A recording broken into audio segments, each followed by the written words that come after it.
Welcome back to the channel, folks. So I've restarted the channel with my Legion content, and now I want to get back to some Armada content. For those of you that have followed the channel or have followed me on forums and things like that, know that probably about the only thing that I've been known for Armada would be my Tarquitens list. There was a challenge posed on the FFG forums when Wave 7 came out, I believe, asking about how can you get the Sovereign and Tarkin. Is there a list that can be made with the Sovereign title, with Tarkin, to make Tarkin viable again? Tarkin has had the issue that he's a little bit expensive. I'm really hopeful that when things get close to Clone Wars coming out, that we're going to get maybe some point adjustments, and I'd really love for Tarkin and Princess Leia as well to get a little reduction in their point cost to make them more viable, because I think they both are really good commanders. They're just really expensive commanders, which turns them off. If you can have JJ for so many fewer points, why wouldn't you do that, but I really like Tarkin. He's one of my favorite characters in Star Wars. So I really like, I really like to run thematic stuff. I really like to run the characters that I like and things like that. So I decided to go back to this list to get the Armada part of the channel restarted. We have Clone Wars coming out in a couple of weeks. We hope, we think, we assume, when the in-flight report comes. And at that point, I hope to do a lot more Armada content and get a lot more going and build up that excitement for the rest of the year, because none of us have been playing at all really since the pandemic hit, and the excitement just hasn't been there because we can't play. And hopefully we're going to be getting playing at some point here. I live in a part of the country that's actually doing fairly well right now. We're in the Northeast. We're doing okay, but we're doing okay because the governments are running things well. There's a lot of rules in place, so game stores really haven't had a lot of in-store gaming, especially tournaments and things like that. Those are off limits. A couple of stores are starting to allow some miniature gaming now, but most people still aren't real comfortable doing it. So once we get to playing again, there's this list, there's a Rebel list that I hope to do at some point in the near future as well, talk about that. But this list goes back to my original Tarquitens list. And that list was all about efficient use of tokens. It had a Simoon in it, it had a couple of command crews or Architens in it with engine techs in order to be able to use nav tokens in order to be able to both change your speed, and you get a 2-click on the end with the extra 1-speed move, which make them super maneuverable and really fun to play. Then it would usually have a Gazante and a couple of squads in it, but I decided to relook at that. And one thing that I've done, I've found that since Rebellion in the Rim came out, there's a Raider build that I really like. Now, people would say, why are you putting a Raider in this list? Raiders aren't very good, and historically they're not great. They can be fun to fly, but they're not great. They usually die pretty quickly and things like that because they have to get in close. They're not very survivable. But there's a build that I've come up with that actually did well in a few games, and made it to the end of a couple of them, without dying in the game. So it's a build for the Raider that I really like.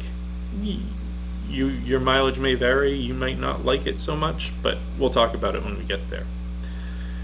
So this list, we've got the Simoon. The Simoon is kind of the centerpiece to the list.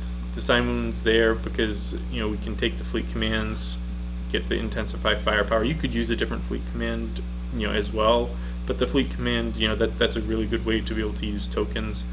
I like to use the intensify firepower because it helps all my ships. In the fighting phase, all of them do. But I've already got things on the Tarquitens to help with maneuverability, so that's not really going to help so much. I find the shields to maximum isn't a great one. I can't put a lot of squadrons in this one, so the squadron ones aren't gonna help a lot. So intensify firepower to me is the best option. So, and then with this Simoon build, what I wanted to do is penalize my opponents for attacking me. If you want to attack my Simoon, okay, but you're gonna take a penalty for doing so. And there's a couple of ways that I did that. One would be with Emperor Palpatine. Palpatine's going to make them exhaust a defense token. Actually spend a defense token, which is really important. The terminology there between exhaust and spend is really important, because if something is already exhausted, you can't exhaust it again. But if something is exhausted, you can spend it. And spending it will also exhaust it. So spend is a much more powerful term than exhaust. So the terminology on Palpatine being able to spend, or forcing your opponent to spend the token, is really important. And we'll talk about that in a minute. And then I have Link Fire Control. This is also penalizing my opponent for attacking me. It's going to give me a salvo token. I have to give up another token in order to do that, but my idea would be is I'm going to give up the Contain. The Contain, it can be important, but Contain doesn't stop, those, the card effect type crits. So, and that's mostly what get through to you. The generic crits, they happen, and if they do, hopefully I have a way to deal with that, and we'll talk about that in a minute. But the Simoon has a pretty good rear arc with the red and 2 blues, and so the salvo is going to hopefully penalize my opponents for attacking me again. And if they need to accuracy it to stop me from doing that attack, then all the better. It frees up my brace and my redirects in order to be able to protect myself. Then I have XI7s. I love XI7s. It's great. There are some other really good turbo laser options. There's a lot of good turbo laser options, but XI7's always been one of my favorites. And the Simoon, one nice thing about the Simoon is that double turbo lasers, so we can pick another one as well. So if I can have another turbo laser with XI7s, then I'm going to probably take XI7s. So XI7s are here, and then I went with Link Turbo Laser Towers just to give us that reroll. So hopefully between Intensify Firepower, Link Turbo Laser Towers, we're going to be able to get those dice, in as good a position as we can, so we can get a reroll. We can get Intensify Firepower fixing dice, and then because I don't have a lot of squadrons in here, hopefully with Link Turbo Laser Towers, that gives just a little bit of an extra defense towards those those squads if I run into a heavy squad list. It's not a lot, but it helps a little bit. And then the Sovereign title, which we talked about. In Sovereign, just to refresh your memory, Tarkin gives out tokens at the beginning of every turn. Sovereign gets to change a certain number of those based on range and things like that. So then the second ship that we have is we have our Tarquitens. So this is similar to an Tarquitens that I would have had in the the previous list, although the previous list didn't have Krennic. We didn't have Krennic yet. Krennic came with the Superstar Destroyer. But I like Krennic a lot on an Tarquitens, especially with this build. So it's got the engine techs on there. We talked about that. Get that nav token on there. Gain a lot of maneuverability with that. And then enhanced armament, so we're getting the extra dice out of our sides. The idea was, because we're not going to have to run navs with this, because we're going to get those nav tokens with the engine techs after the first turn, Tarquitens is just going to be running concentrate fire the entire time. So Krennic's going to be able to reroll all those. That we're going to be throwing 5 red dice. Krennic's going to be able to reroll some. If one of them is still blank after the reroll, then we still have Intensify Firepower to fix that. So this Tarquitens should be getting out a decent amount of damage. It's going to be throwing as many red dice at long range as the Simoon is going to be. So hopefully, and the idea is to keep the Tarquitens and the Simoon fairly close together. Then we have our Raider. So this might be the most controversial part of the list. It is the most expensive Raider. It's the Raider 2. So we're getting more blue dice, and we have an ion upgrade. So we're already starting expensive, and then we fully kit it out. So we have Iden Versio on there, very thematic to have her on there, and she also helps the Raider a lot. So if and when we do get into close range, we're gonna be able to use those evade tokens at close range, which really helps the survivability of the Raider. Having double evades on a ship that wants to get in close just seems silly. So Iden really makes those evades work for the Raider. And because you don't have redirects and things like that on the Raider, it's nice to be able to have an extra option if and when you do get in close. I have weapons battery techs. That's going to help us change accuracies to crits, and hopefully get a better chance of getting those crits that we want to out of the Raider. We have disposable capacitors on there in order to be able to throw all those blue dice at long range for a turn. And then we have Overload Pulse. So this is going back to the Simoon and putting pressure on our opponents. If I can activate this and get the crit, we can then exhaust all of our opponent's defense tokens. That's going to put even more pressure on our opponent to not attack the Simoon, because now if they attack the Simoon, Palpatine is going to make them spend one of those now exhausted tokens, which means they're going to lose the token for the rest of the game. And then we have our Corvus titles. The Corvus title is really important. This is another part of making the Raider more survivable. We're able to deploy it, usually the first ship in the deployment, get it out there, and then set up the rest of our ships. Then once we know where our opponent is deploying, we can then move Corvus to a location where it can flank. And that's what Corvus's job is going to be, and this is to flank, come around the side or the back of our opponent, start putting pressure from the back and side, while the Simoon and the Tarquitens are putting the pressure on the front. Then we have a Gazante with repair crews. Repair crews is going back to this Tarquin and Sovereign thing, so we're going to get an engineering token on here, hopefully keep this ship close to Sovereign.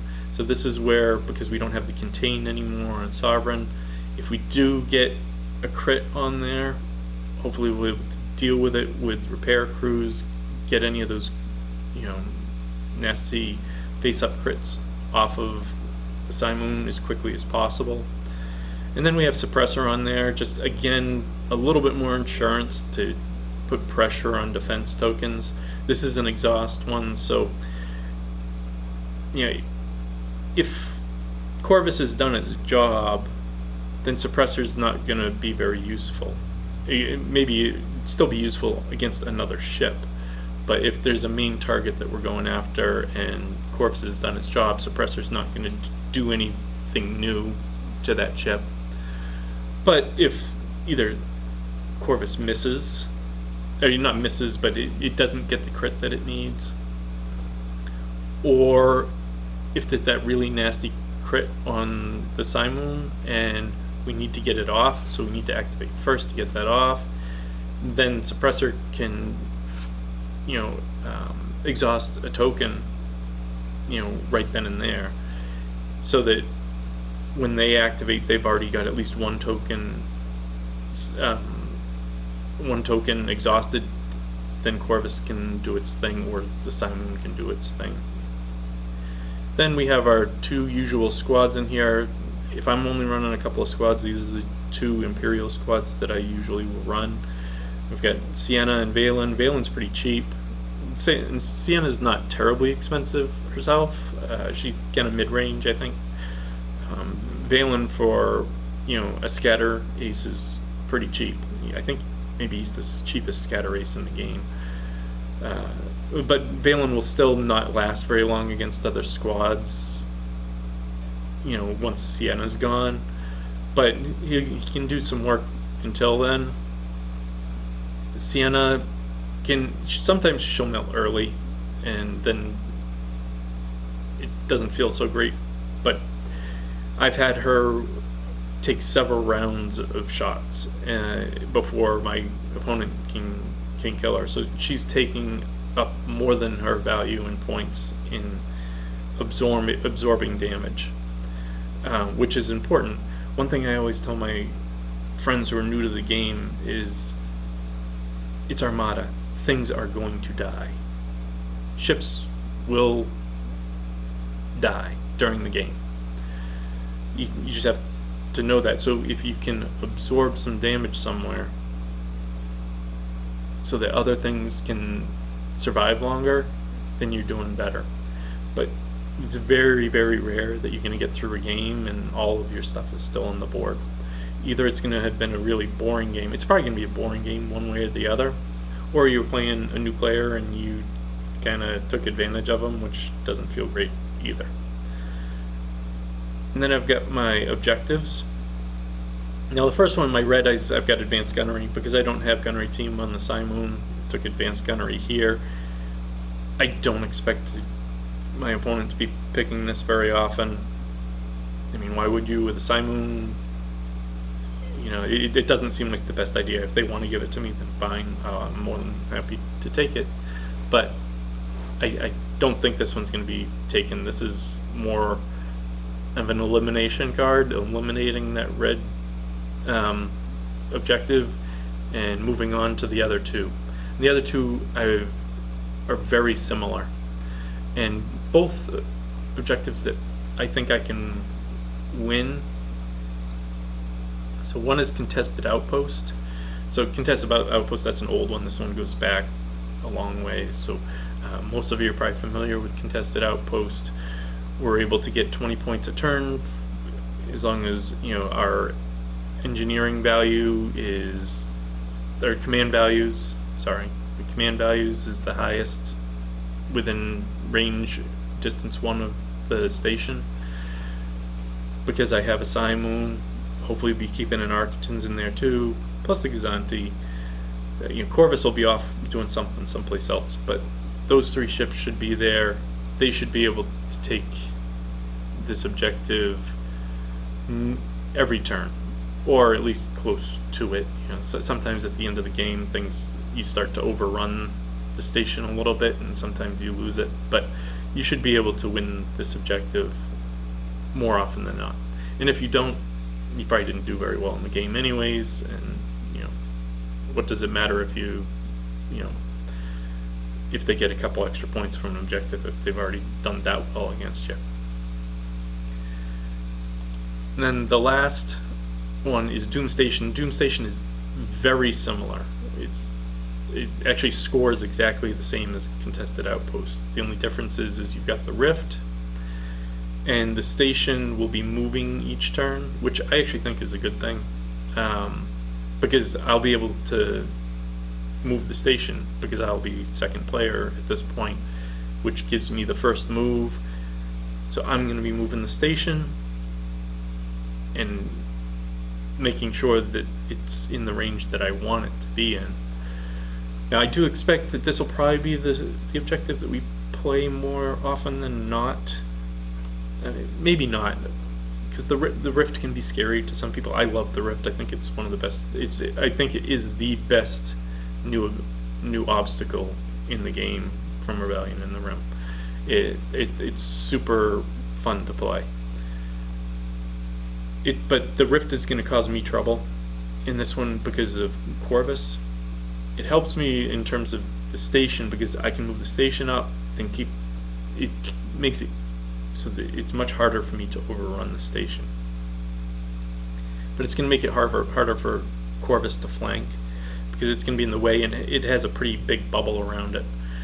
So to get around that bubble without landing in it and causing Corvus trouble, it's going to be difficult. So that's why I think that this is the one that I'll be playing against more often than not. But we'll have to see. That's it. That's the list for now. Hopefully I'll get to play it soon. I'm getting set up so that I can stream in here.